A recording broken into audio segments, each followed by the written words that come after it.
All of you probably know she's a professor of law at Central One Faculty of Law, University of Delhi. She began teaching law in 1983 and has taught graduate and undergraduate courses in the University of Delhi, Jammu University, India, and in the Vanderbilt University in the US. She's also headed the Delhi Judicial Academy as its the chairperson. And it would interest you to know that she was the first woman academic to have been appointed to such a position.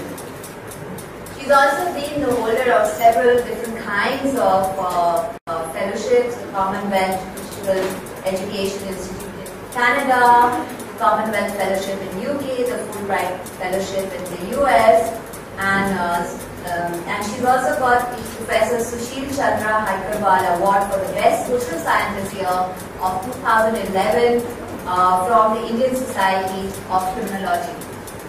And she, of course, received several gold medals for doing her LLM.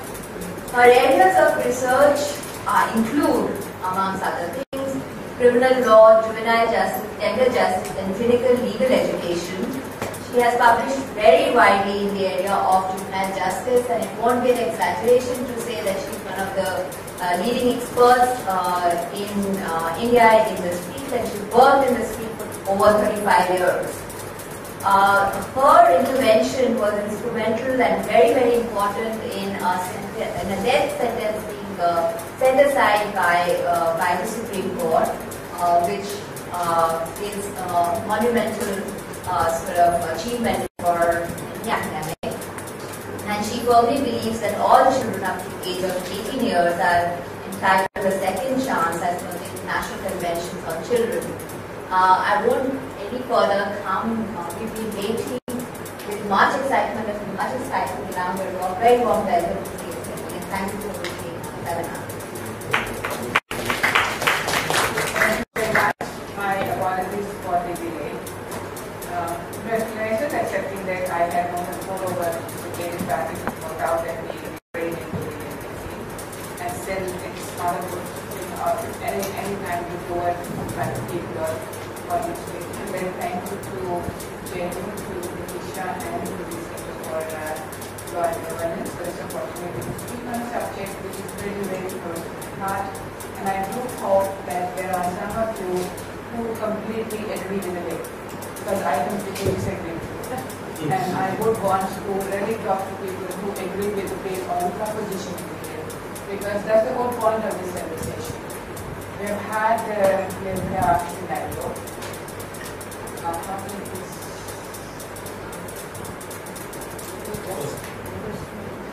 Yep.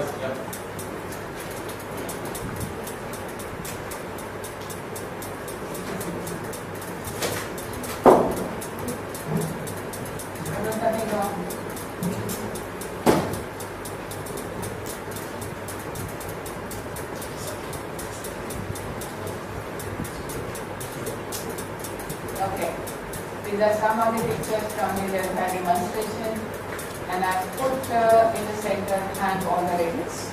That has been a demand starting with the prayer, and we thought that the rapists we were referring to were the adults in that case, but as time has panned out, it turns out that it is a child. Among that child, but every child in the age of 16 to 18, according to the new perception, seems to be admitted in the hiding and not punished at all in our legal system. And they are really the menace in our society. And we must do something, not something very drastic, change the law and start sending them to prison when they commit an offense as harshly as that. It's of course a different story. The actual juvenile in this case has been proved not to be what he was presented to be by the newspapers. He was not the most brutal. It is on record by the juvenile justice court which takes the decision, and they've had occasion to converse with the judge, the magistrate in that particular case, and she says it's all media, boy has got no anger, no violence. He actually fainted and vomited during the proceeding, just hearing about the details of his death. and he has been sodomized very often in his 6 years that he was on the road without a family or anybody, any other movement. So I'm not going into the individual story of this case, but this case is the starting point of the culmination in the juvenile justice bill that we have today. And I've listed here some of the arguments I've heard around, and have missed any which may be in your mind in relation to this case or the kind of change we are suggesting, then bring it to my notice and I'll be happy to have a conversation on that as well. But I want to address each one of these points in my presentation. We've been saying in the adult punishment should be met with adult crime. It was just 3 months short of 18, and therefore why protect him if we are ready to give this adult punishment to a person after 3 months, then 3 months should not make a difference. Harsh punishment will trigger all children within that age group. Children in the 16 to age group are old enough to know what they are doing, and they know that it is wrong, and therefore they must take the consequences of their action. Criminals are committing crimes because they cannot be punished. That's another proposition which I am giving. Juveniles are being used by others to commission a crime because adults know that the children can't be punished, and therefore children should be punished, so that you will punish them, the adults cannot exploit them. Juvenile crime is on the rise. America has been transferring children to adult criminal justice system, so America is only, England is only, a lot of other countries are doing it, so therefore we should also do it. And after all, victims need justice. And I believe each one of them has a point, but the point has to be made in the context in which the point is occurred. And I do want to address each one of these objections or these perspectives that we have in relation to supporting that children between the age of 16 to 18 committing serious offences, like the one which was alleged to have happened in that case. They should be deterred, they should be dealt with their lives. When I look at penology, we have got a number of responses to crime. It's that retribution, an eye for an eye, to pay for the result of the deed. We also have deterrence as one of the responses to crime. We've got initial 2 responses because we believe that all human beings are rational human beings, and they commit crime because they weigh the benefits and the one. I'm kind of leaning, assuming that this might be good, that this might be not.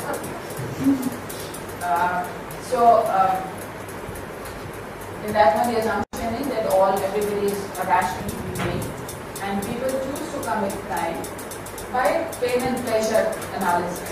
If the pleasure they are going to get come back is more than the pain they will derive from it, they will commit crime. But then this was prior to 18th century. Then we had a deterministic school of law on causation, and we learned that people are not born criminal. They are not rational. They are not able to exercise a rational choice. There are a number of reasons beyond their control because of which a number of people end up committing crime. And the factors are economic factors, cultural factors, social, cultural interactions, the definitions in their peer group which favor crime. All these were, a number of studies were there, and today it has been accepted for almost 200 years that people do not choose to commit crime. They find themselves in a situation and pressures which they cannot deal with, and they succumb to it. And if we say that we want retribution for what he has done, then they got nothing, no argument to say we should stop at 16, because the serious offence can be committed by a child below 16 as well. So it's not that only above 16 it will be a serious offence, but below 16 no child would ever commit a serious offence.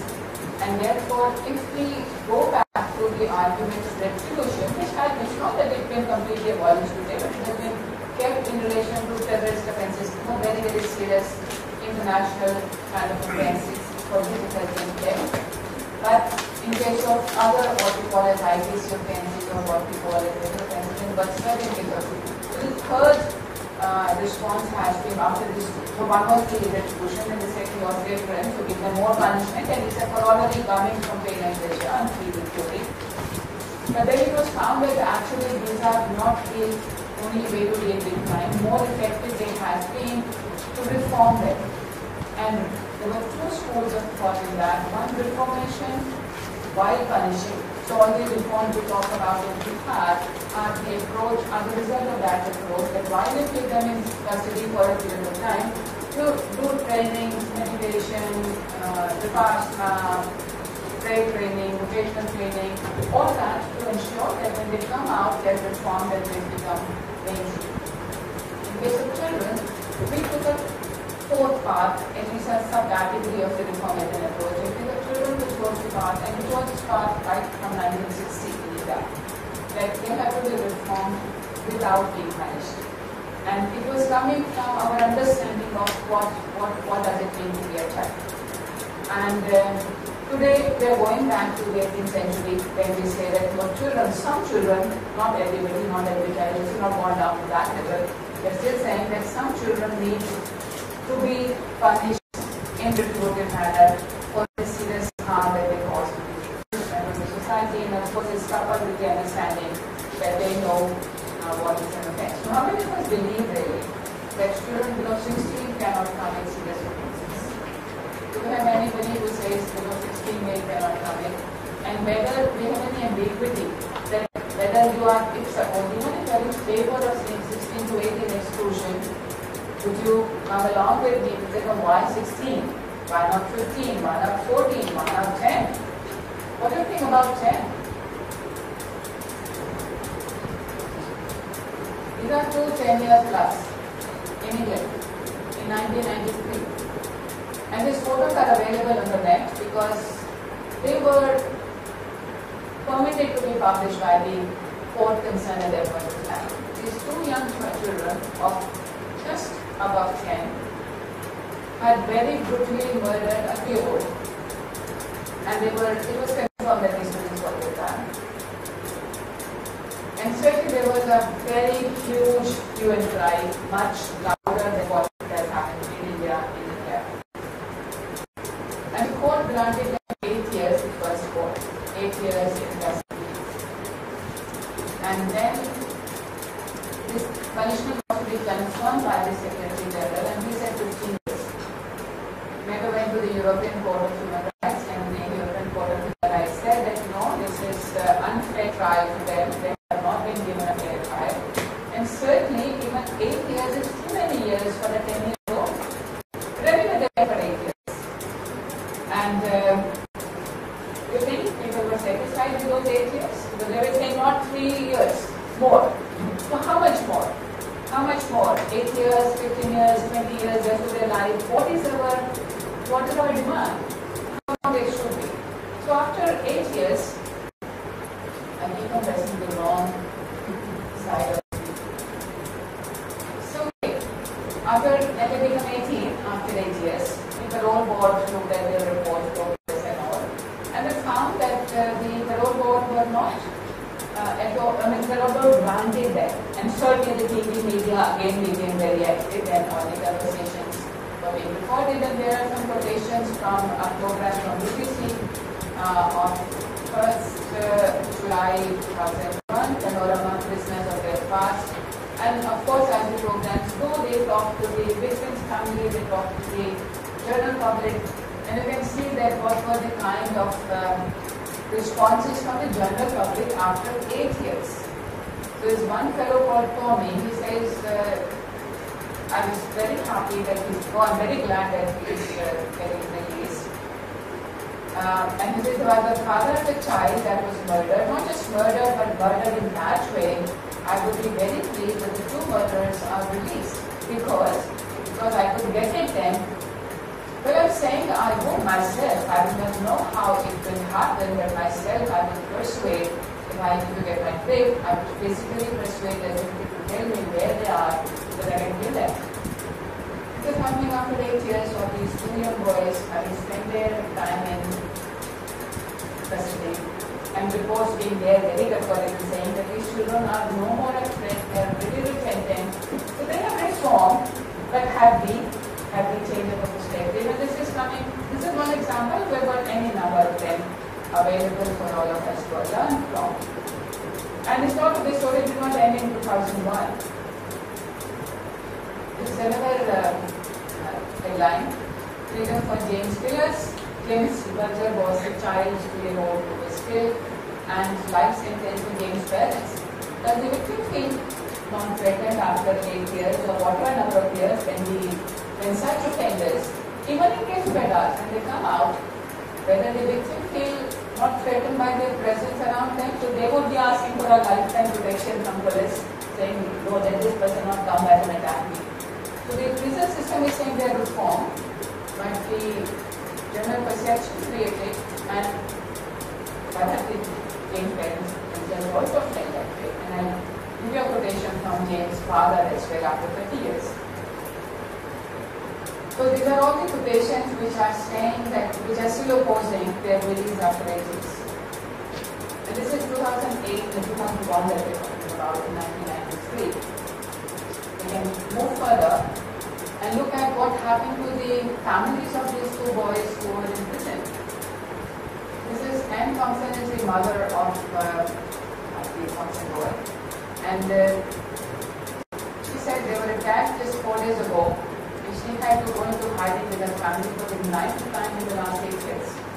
So it's not only children who went through whatever they went through, it is the family of those children as well who had to, and we keep on hearing that the victims have to change places because the accused are threatening them, but once you create a fashion like one which has been whipped in this case and in similar cases in other countries, it is dangerous for everybody. It's not dangerous only for those boys, it is not dangerous for the girls who are trying to protect it, it is just dangerous for everybody, including the accused siblings, family, etc. as well. It's not only the garden parties involved, because after the first release of their pictures when they were 10, subsequently their pictures were not permitted. And then it became anybody's prank to put up somebody's picture saying, oh, this is James, this is Thompson, this is Juvenile. 2 people lost their lives. Who are just recorded, there are many more people who lost their lives. Because somebody put up a picture saying that this is how he looks like now that he's grown up. There is a childhood picture and there is an adult resembling that picture saying this is the adult. One person committed suicide, one person got killed. Because I don't know what they're trying to do. Now, this is John Venable at the 31, one of the takers. He has been given 4 times invalid duties, costing more than £1 million in England to give him those 4 identities. But he was setting the identity because that's not him. He wants to be known for who he is in the event, and he wants to move on in his life, but with his new identities he can never connect to the life he had. And certainly he was arrested for having pornographic images, 3 years in prison, and then he won after 3 years of just having pornographic images. It's just saying, how can he be left, how can he release again? So we are not accepting anything, any rehabilitation, and this is coming from a country which we are want to look at, to follow, but they've been doing it, like also trying to. This is the victim's father in October 2013. And look at what he says. He told the court that he lived a daily nightmare since his son was abducted and killed, and was very distraught as the details of the torture and sexual abuse were discussed. The court was told, and this is the release court, was told how Raj now suffers from depression, sleep loss, fast night stress syndrome, nightmares, and claimed the authorities have done nothing to help him. So when you say justice to the victim, sending the offender to the prison was not, has not helped him. And the same is going through to Badri and Jais, the Rataya parents. They are out there in every program after so many 2 years. They're still, for them the trauma still as alive as it was on that particular day, and might be girl was still struggling through it. For them it will be never a closure. They will not be able to move out. The manner we have built the passion around these things. All of us go through life tragedies. We are able to pass through them because there is healing. But in this case, it's not healing, it is more and more passions being created, hatred being created, more anger being created as a response to that. Certainly, the incident will be taken more long and we need remedial action, but whether the remedial action that we are proposing is the right one. And I certainly have no doubts about it that it is not the right one. So this whole other argument that you were just 3 months short of 18. And there were lots of deadlines in law. They say that a child, any action done by a child below the age of 7 is not an offence. So if a boy is a day before less than 7, shoots somebody down, if we say no, now let's make an exception. Let's have an exception for children just on the verge of that crossing line. They also at 12, they say that till 7 and 12, there is a possibility of determining that this child did not understand. Even though all other children do. We have 16 in this proposed bill. The same question still remains.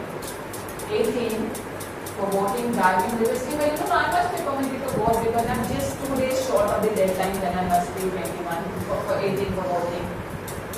Can I enter into a contract or will I be given the benefit? Will I be denied the benefit of no contractual obligation if I was just 2 days less than that?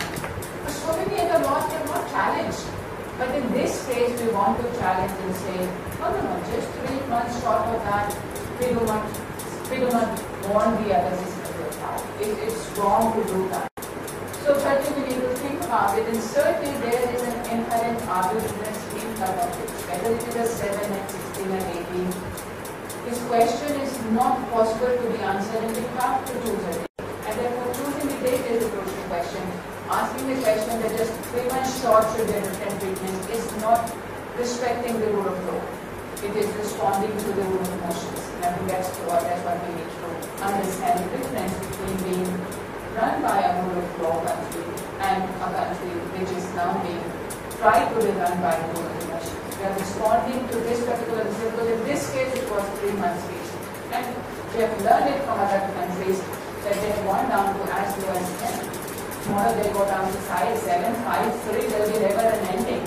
And in fact, when the two amendments took place in the English law after the Berger case incident, we did away for a while the minimum age of criminal responsibility. No 7, no 5, no 2, nothing. So it was just a panic reaction, and we need to find out whether we really have a situation of panic in India to be wanting to do that. Harsh punishment will take out. We made amendments in rape law for adults in 1983 and 2013. We have provided for very serious punishments for adults. The rate of rape crime has increased. On the reverse, what has happened is that the rate of conviction has decreased. From 40% in the 1970s, it has come down to 27% in 2012. We provide more serious punishment, more people are not convicted at all. So instead of deterring people, it actually results into acquittal of heinous persons. Because it's not only one factor which determines the response to crime, there are a whole series of factors which respond. And certainly, it is not shown in trend in case of adults that serious punishments given to them has deterred them from committing offences. Therefore, the question will certainly be that what stops people from committing offences?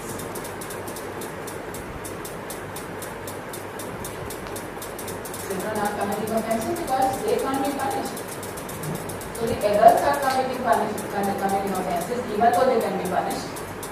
Children are said to be committing offences because they can't be punished. But then look at the figures. Out of 1 lakh, only 3 children commit offence, even though they know that even these 3 can't be punished. The remaining 99,997 know that they can't be punished, they are not committing offences. Some of you are very young. You were below 18 in the age of 16 to 18 years ago. Did you know that you can't be punished for the commission of an offence? And why do you still not commit an offence? If the only reason because of which people do not commit offence is because it's a harsh punishment, then most of us should not commit offences, because especially if you belong to Delhi, from 1960, we started saying no punishment whatsoever for children. So I also grew up in that age. I was also in that law when I didn't commit offence. I didn't think of committing offences, because that's not something I do as a person who is being brought up as a responsible child with the parental care, with the educational opportunities. So who are the children who are committing offences? Are they the children who have all the opportunities and committing offences? And the reason for commission is not anything else excepting the fact that because there is no punishment, therefore I commit offences. The reasons for commission of offence are very, very different than what has been propagated as that they are committing offences because they can't be punished. If that was the reason, then the reverse of this should have been that these many children should have committed offences rather than the other way around. And when I say those 3 children, these are not 16 to 18 committing serious offences. This is the total number of children from the age of 7 to 18, boys and girls included, all offences included. So you can see that the number of children we are talking about is very minuscule. Do we know how many children we have in India? Any guesstimates? One knowledge? 44 crore. Out of 44 crore, how many children do you think constitute this 3 out of 1 lakh? What is the total figure?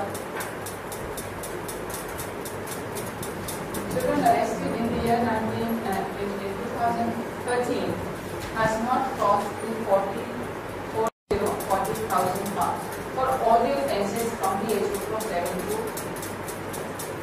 to 18. So if you were to, and we have done this calculation with the data to see how many children are there, and I show you some of these facts. And I hold on to the facts for a little while after this basic thing. That certainly this whole argument that they are committing offences because they can't be punished is a misinformation. It's not at all based on the lives of children or the facts about children. This is a very powerful one. That children in the age of 16 to 18 know that what they're doing is wrong and they're still doing it. But isn't that true for the 7-year-old also? Because IPC says actually from here to 7, they know what is right and wrong. And that is why criminal liability accrues to them. So then there was no valid rationale for saying only 16 to 18 know what is right and wrong they're doing it. Even 7-year-old knows right and wrong and he starts at it. And they still want to protect him, but not 16 to 18. And I also always had this question till last year. Fortunately, I do have an answer today. That why did we pick 16? Because I was looking at before history from 1850. They picked up different age groups at different times, and there is no discussion available why did we pick 15 and 1850. If we say whether in children or children committing sexual offences will be bound over as apprentices. If we did in 1850, why 15?